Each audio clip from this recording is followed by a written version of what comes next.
నేను చాలా విషయాలకు జైలు నుంచి బయటకు వచ్చిన తర్వాత చాలా సుదీర్ఘంగా అన్ని విషయాలను నేను మీడియా ద్వారా రాష్ట్ర ప్రజానీకానికి తెలియపరిచేటటువంటి ఒక ప్రయత్నం చేశాను.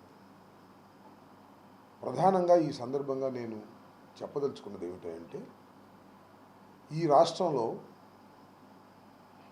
లా అండ్ ఆర్డర్ను కాపాడవలసిన, ప్రజలకు రక్షణ ఇవ్వవలసిన పోలీస్ వ్యవస్థను చంద్రబాబు నాయుడు గారు, లోకేష్ గారు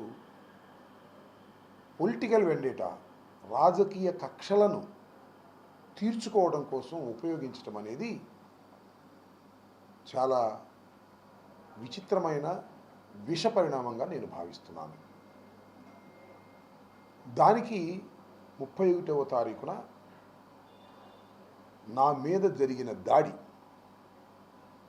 ఆ తరువాత నన్ను అరెస్ట్ చేసి 18 రోజుల పాటు రిమాండ్లో ఉంచినటువంటి సంఘటనలను బట్టి రాష్ట్రంలో ఉన్న ప్రజానీకానికి అందరికీ అర్థమై ఉంటుందని నేను భావిస్తున్నాను.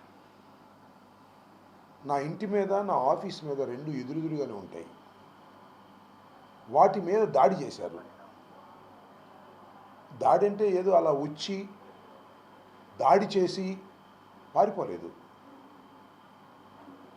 5 గంటల నుంచి 12 గంటల వరకు దాడి కార్యక్రమం జరుగుతూనే ఉంది. పోలీసులు లేరా అంటే, ఈ దాడి కన్నా ముందే పోలీసులు వచ్చారు. అప్పటి నుంచి 12 గంటల వరకు కూడా పోలీసులు ప్రేక్షక పాత్ర వహిస్తున్నారు. ఆ తర్వాత జగన్మోహన్ రెడ్డి గారు నాకు ఫోన్ చేసి అధైర్యపడవద్దని చెప్పి, మళ్ళా మా లీడర్స్ అందరికీ ఫోన్లు చేసి పోలీసులు వెళ్ళి కలుసుకోండి ఇమీడియట్గా అని చెప్తే, లోకల్గా ఉన్న లీడర్స్ అంటే మా జిల్లాలో ఉన్న లీడర్స్ అందరికీ ఫోన్లు చేశారు. డీజీపీకి బొత్స సత్యనారాయణ గారు ఫోన్ చేశాడు, ఐజీకి ఫోన్ చేశారు, మా ఎస్పీని పర్సనల్గా వెళ్ళి కలవడానికి వైఎస్ఆర్ కాంగ్రెస్ పార్టీ జిల్లాలో ఉన్నటువంటి ఇన్ఛార్జీలు అందరూ, మాజీ మంత్రులు, మాజీ ఎమ్మెల్యేలు, మాజీ హోంమంత్రి గారు, మాజీ వైద్య శాఖ మంత్రి గారు అందరూ కలిసి వెళ్తే ఇంటర్వ్యూ లేదు. No interview. ఏమనాలి ఇది? మధ్యలో ఒకసారి ఎస్పీ వచ్చాడు మా ఇంటి దగ్గరికి. మళ్ళా ఆయనకు ఆదేశించారు ఇక్కడి నుంచి వెళ్ళిపోమని. ఎందుకంటే ఇక్కడ గొడవ జరుగుతుంది, నువ్వు ఉంటే గొడవ ఆపాల్సి ఉంటుంది, గొడవ ఆపడానికి వీల్లేదు కాబట్టి నువ్వు ఇక్కడి నుంచి వెళ్ళిపోమని చెప్పారు లోకేష్ గారు, చంద్రబాబు నాయుడు గారు. రాజకీయాల్లో వైరుధ్యాలు ఉంటాయి, భిన్న అభిప్రాయాలు ఉంటాయి. అక్కడక్కడ కొన్ని దాడులు కూడా జరిగాయి, పూర్వం జరిగాయి, తర్వాత జరిగాయి. ఏమిటి విచిత్రమైన విషయం? లా అండ్ ఆర్డర్ ఉందా? పోలీసులు ఏ విధంగా ఉపయోగిస్తున్నాడు చంద్రబాబు నాయుడు గారు, లోకేష్ గారు? దీనికి సభ్య సమాజం స్పందించదా, అడగదా, మాట్లాడదా అనేది నా ప్రశ్న. దీన్ని ఆలోచించమని విఘ్నులైనటువంటి ఆంధ్రప్రదేశ్ ప్రజానీకాన్ని వినయపూర్వకంగా నేను కోరుకుంటున్నా. పార్టీలకు అతీతంగా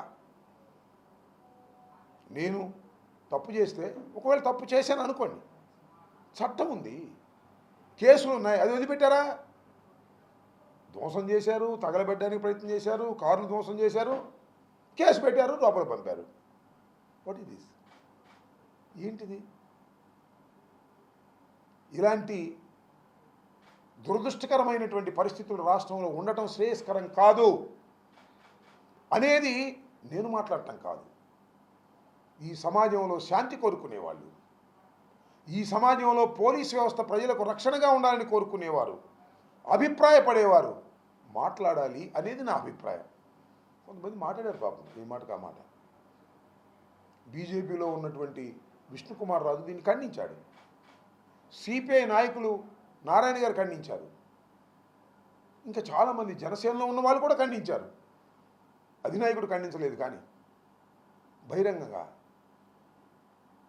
ఇలా సైలెంట్గా ఉండటం, ఏదో ఇది రాంబాబు గారిదే పని, రాంబాబునే కొట్టారు అని అనుకోవటం, లేదు ఇది వైసీపీకి సంబంధించింది అని అనుకోవటం సరైనది కాదు అనేది నేను ఈ సందర్భంగా మీ ద్వారా రాష్ట్ర ప్రజానీకానికి, పార్టీలకు అతీతంగా ఆలోచించే వారికి, మీ అందరికీ ఈ సందర్భంగా నేను వారి దృష్టికి తీసుకురావడం కోసం వారికి విజ్ఞప్తి చేస్తున్నాను. ఈ సందర్భంగా నేను మనవి చేస్తున్నాను.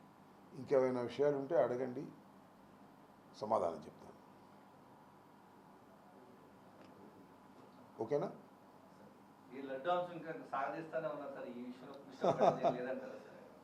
ఈ చంద్రబాబు నాయుడు గారు ఈ లడ్డు అంశాన్ని ఎక్కడ తీసుకుపోదలుచుకున్నాడో నాకు అర్థం కాల. ఇక్కడ చిత్రమైన విషయం ఏంటంటే, ఈ లడ్డు కల్తీ అనే ఆరోపణ చంద్రబాబు నాయుడు గారు చేశారు. దాని మీద సుప్రీంకోర్టు ఆదేశించినటువంటి ఆదేశం మేరకు ఏర్పాటు చేయబడినటువంటి సిబిఐ కమిటీ ఒకటి దీని మీద విచారణ జరుపుతుంది. మళ్ళీ ఈ గొడవ ఏంటి?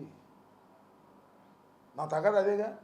ఫ్లెక్సీ కట్టారు అక్కడ, కరుణాకర్ రెడ్డి గారి బొమ్మ వేసి, సుబ్బారెడ్డి గారి బొమ్మ వేసి, జగన్మోహన్ రెడ్డి గారి బొమ్మ వేసి అసభ్యకరంగా రాసేటటువంటి ఎందుకు ఇది? ఈ సమాజంలో న్యాయస్థానాలు ఉన్నాయి, ఇన్వెస్టిగేషన్ డిపార్ట్మెంట్స్ ఉన్నాయి. సుబ్బారెడ్డి గారు వెళ్ళి సుప్రీంకోర్టులో పిటిషన్ ఫైల్ చేస్తే సుప్రీంకోర్టు స్పందించి ఎంక్వైరీ చేయమని ఆదేశించింది. వాళ్ళు చూసుకుంటారు కదా, ఛార్జ్షీట్ ఫైల్ చేశారు కదా, దానికి మీరు ఒక్కరి భాషలు ఎందుకు?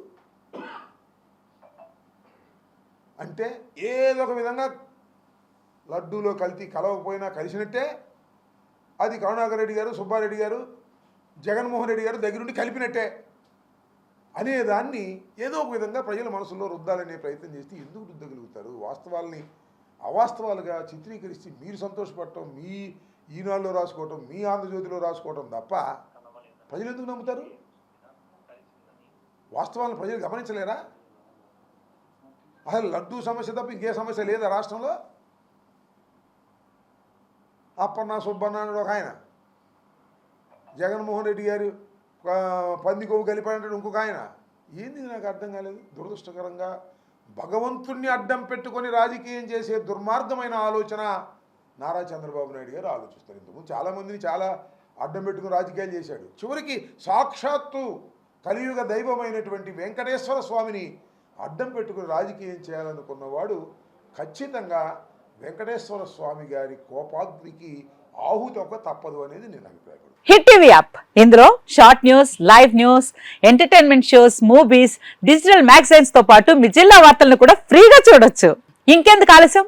వెంటనే హిట్ టీవీ యాప్ ని డౌన్లోడ్ చేసుకుని ఫ్రీగా ఎంటర్టైన్మెంట్ పొందండి. Hit TV app. Hit TV app. Please download hit TV app. Hit TV app ని ఫ్రీగా డౌన్లోడ్ చేసుకుని ఎంజాయ్ చేయండి. మీకు నచ్చిన ఎంటర్టైన్మెంట్ కోసం హిట్ టీవీ యాప్ ని ఫ్రీగా డౌన్లోడ్ చేసుకుని ఎంజాయ్ చేయండి. హిట్ టీవీ యాప్ ని డౌన్లోడ్ చేసుకుని ఆస్వాదించండి, ఆశీర్వదించండి. ఇంతమంది సెలబ్రిటీలు హిట్ టీవీ యాప్ ని డౌన్లోడ్ చేసుకోండి అని చెప్తున్నారంటే ఎంత మంచి యాప్ ఆలోచించండి.